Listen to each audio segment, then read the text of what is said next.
बच्चों आज हम लोग स्टार्ट करने वाले इलेक्ट्रोमैग्नेटिक इंडक्शन। बहुत आसान चैप्टर है। इसका नेक्स्ट पार्ट जो होगा दैट इज ऑल्टरनेटिंग करंट। इसका पार्ट नहीं होगा बट काफ़ी कुछ इससे रिलेटेड होगा। ठीक है, तो इलेक्ट्रोमैग्नेटिक इंडक्शन जैसा कि वर्ड सजेस्ट कर रहा है कि अगर इलेक्ट्रिक या मैग्नेटिक फील्ड में से कुछ चेंज होता है तो कुछ इंड्यूस होता है। देखो ये एक बहुत रफ डेफिनेशन है। अगर हम मैग्नेटिक फील्ड चेंज करते हैं, ध्यान से समझना, किसी एक कंडक्टर के थ्रू, ओके, या एक कंडक्टर के से एसोसिएटेड जो हो, तब जो ईएमएफ इंड्यूस होता है तो उसको कहते हैं इंड्यूस्ड ईएमएफ।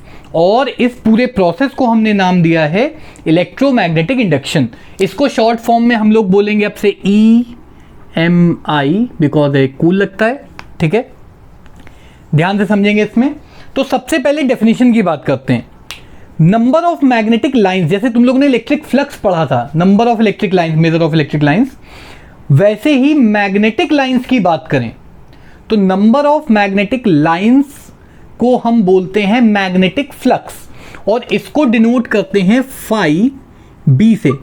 गॉस थ्योरम अगर याद हो तो इलेक्ट्रिक फ्लक्स को फाई ई से दिखाते थे, इसको फाई बी से दिखाएंगे।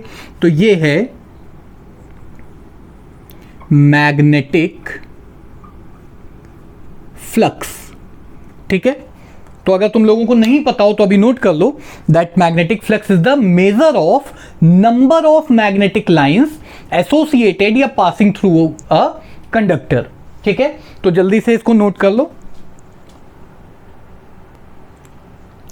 तो आई होप सबने नोट कर लिया होगा मैग्नेटिक फ्लक्स क्या होता है। बस इतना याद रख लो, जितनी ज्यादा लाइंस उतना ज्यादा फ्लक्स। तो मैग्नेटिक लाइन ज्यादा होंगी तो मैग्नेटिक फ्लक्स भी ज्यादा होगा। तो अब हम लोग बात करेंगे इलेक्ट्रोमैग्नेटिक इंडक्शन की। तो बहुत सिंपल, पहले मैं डेफिनेशन लिखता जा रहा हूं, बोलता जा रहा हूं, उसको नोट कर लो, फिर एक्सप्लेन करते हैं क्या है। व्हेन द मैग्नेटिक फ्लक्स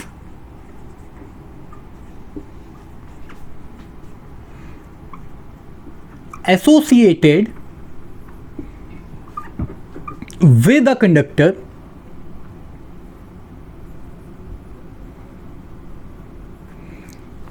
देखो एसोसिएटेड का मतलब क्या है, जो उस कंडक्टर के थ्रू पास हो रहा हो। तो तुम चाहो तो ये भी लिख सकते हो कि the magnetic flux through a conductor, वो भी ठीक है। ठीक है, तो when the magnetic flux associated with a conductor changes, ठीक है, जब तक चेंज हो रहा होगा, an EMF is set up. आप सेटअप की जगह प्रोड्यूस भी लिख सकते हो, इंड्यूस भी लिख सकते हो, ऑल आर वैलिड। ठीक है, an EMF is set up in the conductor. ठीक, इस EMF को नाम दिया गया है induced EMF। This EMF is called induced EMF. ठीक, and this phenomena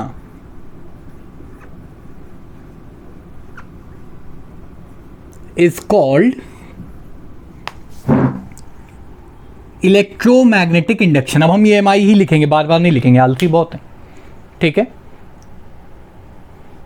तो जल्दी से इसको पॉज करके पहले नोट करो, फिर एक्सप्लेन करता हूं कि क्या है।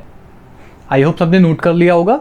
तो देखो, जब तक फ्लक्स चेंज हो रहा है, ओके, यानी कि नंबर ऑफ लाइंस चेंज हो रही हैं किसी कंडक्टर में, याद रखना, तब तक उसमें क्या बनता रहेगा, एक EMF। कुछ बच्चों में कंफ्यूजन होता है कि करंट इंड्यूस होता है। ठीक है, अब जैसे जो बोर्ड लेवल पे तो ज़्यादा ये चेक होता नहीं है, बट ज़्यादातर हायर लेवल्स पे ये बेसिक्स में चेक हो जाता है। जैसे JEE मेंस, नीट है ना, इन सब के लेवल पे चेक हो जाता है कि EMF इंड्यूस होता है कि करंट इंड्यूस होता है। तो याद रखना, इंड्यूस होता है EMF, और उस EMF की वजह से जो करंट बनता है वो होता है इंड्यूस करंट। अच्छा, जिन लोगों को ये ना पता हो कि EMF क्या है, तो बस इतना समझ लो, जैसे पोटेंशियल डिफरेंस होता है वैसे ही EMF भी है, सेम चीज़ है, थोड़ा सा बस डिफरेंस होता है उनके डेफिनेशंस में, राइट। तो आई होप सबको ये समझ में आ गया होगा। अब देखते हैं कि ये होता क्या है। अगर एक मान लेते हैं नॉर्थ पोल को हम एक कॉइल के पास लाते हैं, ठीक है, कॉइल के पास ला रहे हैं, तो देखो क्या होगा, एक मोमेंटली डिफ्लेक्शन आता है, एक रैंडम डायरेक्शन मान लेते हैं अभी करंट की, फिर बताते हैं कि डायरेक्शन भी कैसे निकलता है। वैसे तो ये नीडल सीधी रहनी चाहिए थी इस तरह से, लेकिन जैसे ही हम मैग्नेट को पास लाए तो इस तरफ को डिफ्लेक्शन हुआ। अच्छा, इसी को अगर हम लोग इस तरह से दिखा दें कि अगर यही मैग्नेट इस तरफ को जा रहा होता तो जो डिफ्लेक्शन था वो कुछ ऐसे आता।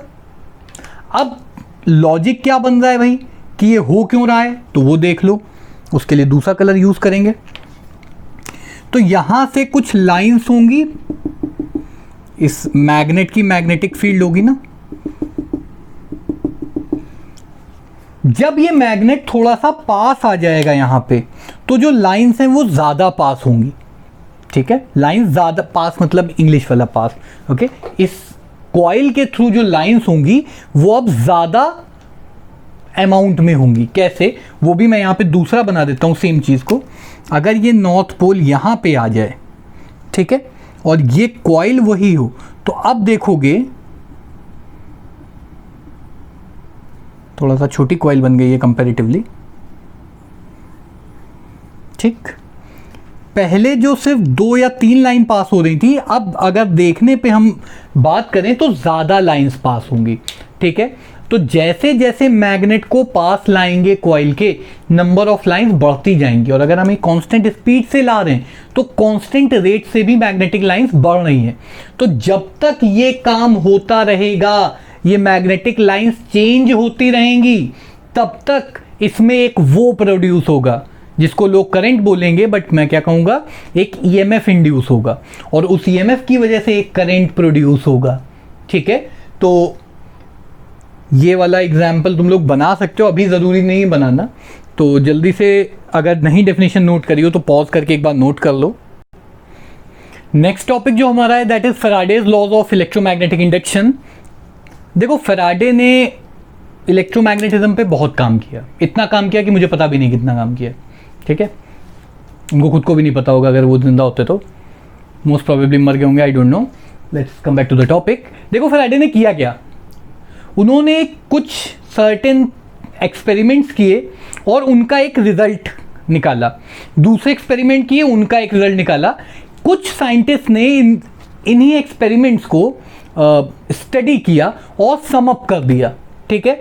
तो एक इस तरह से कह सकते हैं कि काम मेहनत फैराडे की, ठीक है, खर्चा फैराडे का, चर्चा किसी और का, बस वही काम करते हैं हम लोग। तो फैराडे के 2 लॉज थे। पहला लॉ है न्यूमन्स लॉ,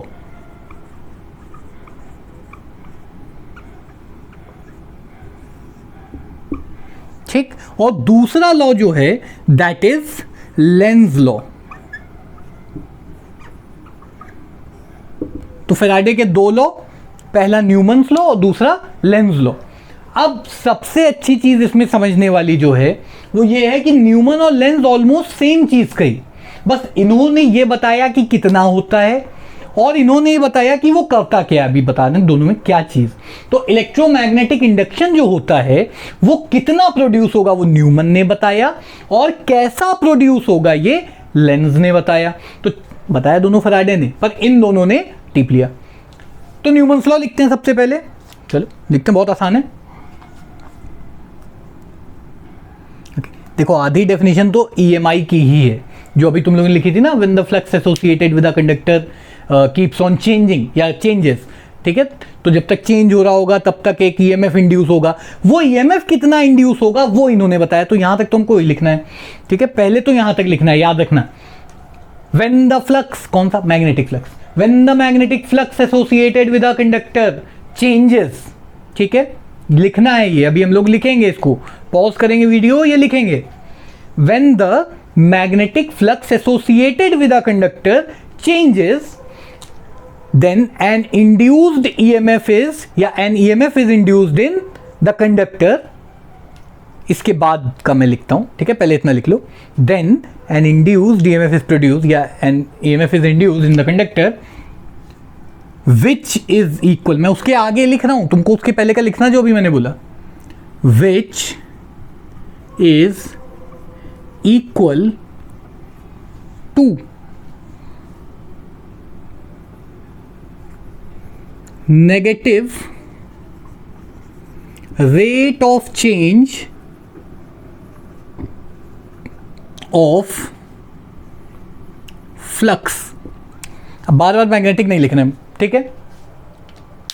अब कहोगे सर क्या बकवास लिखवा दी, ये क्या negative rate of change of flux. अभी मैंने शुरू में बताया था, यहां लिखा था कि फाई बी मतलब मैग्नेटिक फ्लक्स, ठीक। तो rate of change of flux क्या, ध्यान से देखो भाई, अगर फाई बी है फ्लक्स तो rate of change of flux हो गया delta phi by delta T. और तुमको बहुत जोर से अगर डिफरेंशिएशन है तो D phi by D T लिख लो, कोई दिक्कत नहीं। और फिर अब यूनिवर्सिटी तक जाना हो तो डेवर फाई बाई डेवर टी लिख लो, कोई दिक्कत नहीं। ये डेवर होता है, ठीक है। ये सिर्फ इसलिए क्योंकि तुम में से कुछ के मन में सवाल आएगा sir D by D T क्यों नहीं, बिल्कुल लिख सकते हो, कोई दिक्कत नहीं, ओके। बट क्योंकि हमें ट्रायंगल बनाने पसंद है, मैड एंगल खाने पसंद है, तो हम ट्रायंगल बना रहे हैं पे। तो delta phi by delta T ये हो गया rate of change of flux, और साथ में क्या लगा हुआ है, नेगेटिव। तो यहां लगा देंगे नेगेटिव, और ये इक्वल है ईएमएफ के। तो बस मैथ इसीलिए अच्छी है कि ये जो बकवास अभी हम लोगों ने पढ़ी है उसको, बकवास नहीं, ये जो बातें हम लोगों ने भी पढ़ी हैं उसको हमने आसानी से ऐसे लिख दिया। कुछ कहें सर ये कहां से आसान है, बट ई यहां पे स्मॉल ई से क्यों दिखाया है, क्योंकि कैपिटल ई से इलेक्ट्रिक फील्ड इंटेंसिटी भी दिखाते हो, कंफ्यूजन ना हो इसलिए हमने ऐसे दिखा दिया है, ठीक है। तो जल्दी से पहले इसको नोट कर लो, फिर लेंस लॉ पे आते हैं हम लोग। पॉज करो, नोट कर लो। आई होप सबने नोट कर लिया होगा, नहीं किया तो पॉज करिए, बैक करके नोट कर लो, क्या दिक्कत है। तो यहां तक सबको समझ में आ गया होगा। अच्छा, दूसरी चीज लेंस लॉ जो है उसको यहां पे लिख देते हैं। बहुत सिंपल एग्जांपल, अक्सर तुम लोग के साथ ऐसा होता होगा, अगर तुमसे मान लेते हैं, ठीक है, अगर तुमसे मम्मी कह दें तुम्हारी या पापा कह दें तुम्हारे कि बेटा पढ़ाई कर लो, तो तुम किताब बंद करके फेंक दोगे, नहीं पढ़ेंगे जो अक्सर होता है। तब अगर उल्टा हो जाए, पापा कहते हैं नहीं पढ़ाई लिखाई बिल्कुल मत करो, मत करो पढ़ाई, तो तुम क्या करोगे, तुम किताब उठाओगे पढ़ने लग जाओगे, जस्ट उल्टा काम करोगे, है ना। या अगर मैं तुमसे कहूं सब लोग अपनी आंखें बंद करो, ठीक, और इमेजिन करो एक कार जो रेड कलर की फरारी ना हो, तो 90% लोग तुम में से, ये कोई स्पेसिफिक डेटा नहीं है, 90% लोग सोचेंगे हाँ रेड कलर की फरारी, ठीक। या तुमको एक बॉक्स दे दिया जाए, कहते हैं इस बॉक्स को मत खोलना, तो ज्यादातर लोग खोल देंगे उसको, ठीक, आउट ऑफ क्यूरियोसिटी। वही चीज यहां भी होती है। लेंस लॉ क्या कहता है कि जो भी ईएमएफ इंड्यूस होगा, याद रखना, जो भी ईएमएफ इंड्यूस होगा वो अपने पेरेंट कॉज को, जो उसको बना रहा है, जो भी चीज ईएमएफ इंड्यूस कर रही है उसको वो अपोज करेगा, चाहे कुछ भी हो जाए।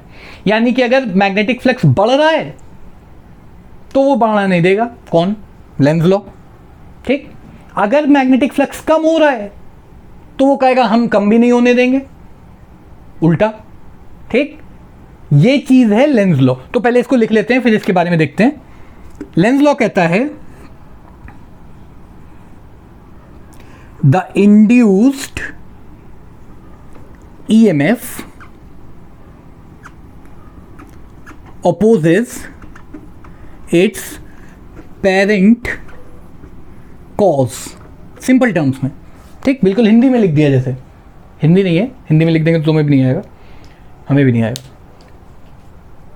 कठिन वर्ड्स होते हैं ना कंपैरेटिवली।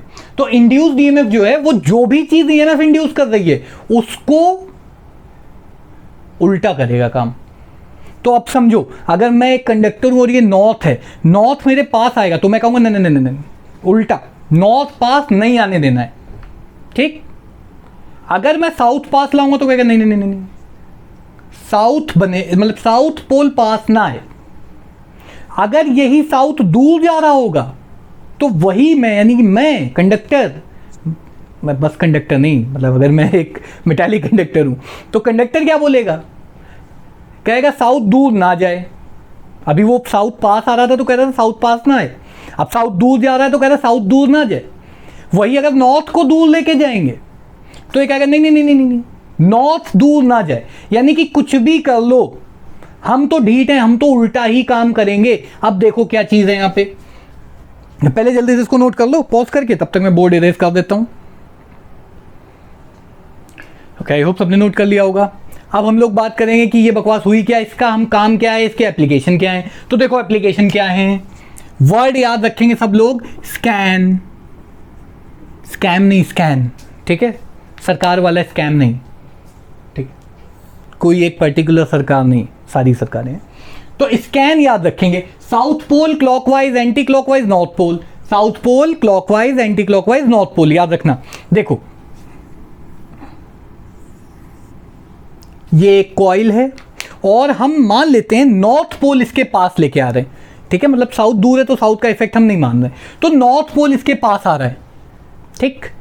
नॉर्थ पोल पास आएगा तो ये क्या बोलेगा, ये कंडक्टर जो बस कंडक्टर नहीं मेटालिक कंडक्टर है, ये बोलेगा नॉर्थ पोल पास ना आए, और नॉर्थ पोल पास ना आए तो ये क्या बनेगा, नॉर्थ को पास नहीं आने देना है, तो ये बनेगा नॉर्थ। अरे भाई नॉर्थ नॉर्थ रिपेल करेंगे ना, तो यहां बनेगा नॉर्थ, यानी करंट होगा एंटी क्लॉकवाइज। ये हो गया डायरेक्शन ऑफ इंड्यूस्ड करंट, ऐसे निकाला जाता है। अब सोचो एक रेक्टेंगुलर कॉइल बना देते हैं, क्योंकि सर्कल बना के बोर हो गए, ठीक, नाम दे देते हैं इसको P, Q, R और S। और अब अगर हम कहें कि साउथ पोल इससे दूर जा रहा है, ध्यान से समझना, साउथ पोल इससे दूर जा रहा है, तो ये क्या कहेगा, साउथ पोल दूर ना जाए, और साउथ पोल दूर ना जाए तो ये कौन सा पोल बनाएगा, साउथ को दूर नहीं जाना है, यानी कि ये बनाएगा नॉर्थ पोल, और फिर से वही नॉर्थ पोल, यानी कि एंटी क्लॉकवाइज करंट, यानी कि इस डायरेक्शन में करंट आएगा। बहुत सिंपल। देखो ये हो गया application of Faraday's law, Lenz law basically. ये चीज क्लियर होगी आई गेस। अच्छा, तो इस तरह से हम लोग डायरेक्शन ऑफ इंड्यूस्ड करंट निकालते हैं। अब कुछ बच्चे कहेंगे सर आपने तो कहा था कि इंड्यूस करंट इंड्यूस ईएमएफ होता है। अब इसका मैं एक एग्जांपल, हमारे वैसे आने वाले जो टॉपिक्स हैं नेक्स्ट क्लास के, उसमें हम लोग देखेंगे।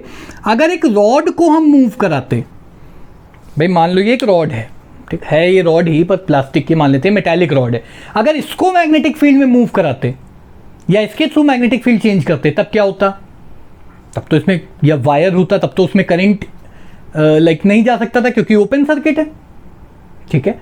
तो और अगर उसको हम क्लोज करते तो उसके थ्रू करंट फ्लो करता, यानी कि ईएमएफ इंड्यूस होता है, ना कि करंट। तो this was the introductory class of electromagnetic induction. Next class में आई गेस हम लोग पढ़ेंगे फ्लेमिंग्स राइट हैंड रूल और motion of a rod under magnetic field, वही जो भी मैंने बताया स्टार्टिंग, ठीक है। तो नेक्स्ट क्लास में we will move on to these topics. आज के लिए बस इतना ही।